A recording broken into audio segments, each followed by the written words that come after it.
Hi welcome to my channel. Telangana రాష్ట్రంలో ఇందిరమ్మ ఇళ్ల కోసం ఎన్నో రోజుల నుంచి వెయిట్ చేస్తున్న ప్రజలకు వచ్చేసి ఫైనల్గా గుడ్ న్యూస్ అయితే రావడం జరిగింది. మనకు ఇందిరమ్మ ఇళ్ల రెండో జాబితా గురించి అండ్ డబల్ బెడ్రూమ్ ఇళ్ల గురించి అయితే ఈరోజు అప్డేట్ రావడం జరిగింది. పూర్తి వివరాలు తెలుసుకుందాం. చాలామంది వీడియో చూస్తున్నారు, లైక్ చేయట్లేదు. నేను ఓన్లీ జెన్యూన్ అప్డేట్స్ మాత్రమే మీకు అందజేస్తున్నాను. వీడియోని లైక్ చేసి ఛానల్ని తప్పకుండా సబ్స్క్రైబ్ చేసుకోండి. లబ్ధిదారుల జాబితాపై జిల్లా స్థాయి అధికారులతో విచారణ.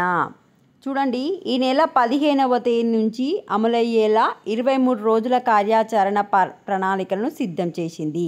అంటే ఈ నెల 15వ తారీఖు నుంచి మనకు ఏ రోజు ఏమేం చేయాలి అనేది ఒక కార్యాచరణ అయితే రూపొందించడం జరిగింది. ఏప్రిల్ 15వ తారీఖు నుంచి 17 వరకు నియోజకవర్గాల్లో ఏ గ్రామానికి ఎన్ని ఇందిరమ్మ ఇండ్లు మంజూరు చేయాలో ప్రజాప్రతినిధులతో అధికారులు సంప్రదింపులు. సో అధికారులు ఉంటారు కదా, ఇప్పుడు ఇల్లు సెలెక్ట్ చేసే గవర్నమెంట్ అధికారులు వచ్చేసి మీ నియోజకవర్గంలో ఏ గ్రామానికి ఎన్ని ఇండ్లు ఇవ్వాలి అని ప్రజాప్రతినిధులు అంటే ఎమ్మెల్యేలు ఎంపీలు ఉంటారు కదా, వాళ్ళతోని మాట్లాడడం జరుగుతుంది. ఏప్రిల్ 18 నుంచి 21 వరకు లబ్ధిదారులకు ఇందిరమ్మ కమిటీల సూచనలు అధికారుల పరిశీలన. లబ్ధిదారుల యొక్క పరిశీలన కమిటీల సూచనలు తీసుకొని పరిశీలన అయితే చేస్తారు.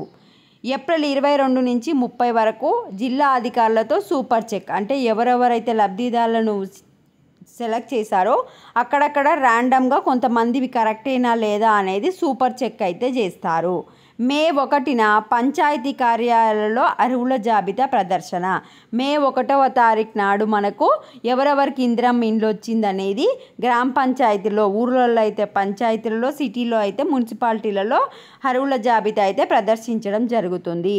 మే 2 నుంచి 4 వరకు జిల్లా కలెక్టర్ల ఆధ్వర్యంలో స్క్రూటినీ అంటే ఇప్పుడు గ్రామ పంచాయతీలో పేర్లు పెట్టినాక వాళ్ళకి ఆల్రెడీ ఇల్లు ఉంది, వీళ్ళకి ఆస్తుందని ఎవరో ఒకరు కంప్లైంట్ చేస్తారు కదా, ఆ విధంగా స్క్రూటినీ అయితే చేస్తారు. మే 5 నుంచి 7 వరకు జిల్లా కలెక్టర్లచే మీకు ఇల్లు అయితే మంజూరు చేస్తారు. అంటే మీకు పట్టాలు ఇవ్వడం అయితే మే 5వ తారీఖు నుంచి 7వ తారీఖు వరకు. ఇల్లు మీకు వచ్చిందా లేదా అనేది ప్రదర్శించేది మాత్రం మే 1వ తారీఖు. L2 జాబితాకే 2 పడక గదుల ఇల్లు. గతంలో నిర్మించిన 2 పడకల గదులను పలు ప్రాంతాల్లో లబ్ధిదారులకు కేటాయించలేదు. ఈ ఇళ్లపై అధికారులు మార్గదర్శకాలు వచ్చాయి. L2 జాబితాలో ఉన్న దరఖాస్తులకే ఇళ్లను కేటాయించనున్నారు. ఇందిరమ్మ కమిటీల సూచన గెజిటెడ్ అధికారుల విచారణతో ఈ ఇళ్లను అర్హులకు కేటాయించాలి. అసంపూర్తిగా నిలిచిపోయిన ఇల్లు ఉంటే వాటిని లబ్ధిదారులే పూర్తి చేసుకోవాల్సి ఉంటుంది.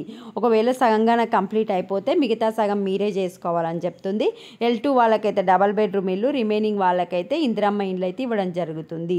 సో మే 1వ తారీఖు నాడు మీకు అర్హుల జాబితా ప్రదర్శిస్తారు. ఇది అప్డేట్. వీడియోని లైక్ చేయండి. Thanks for watching.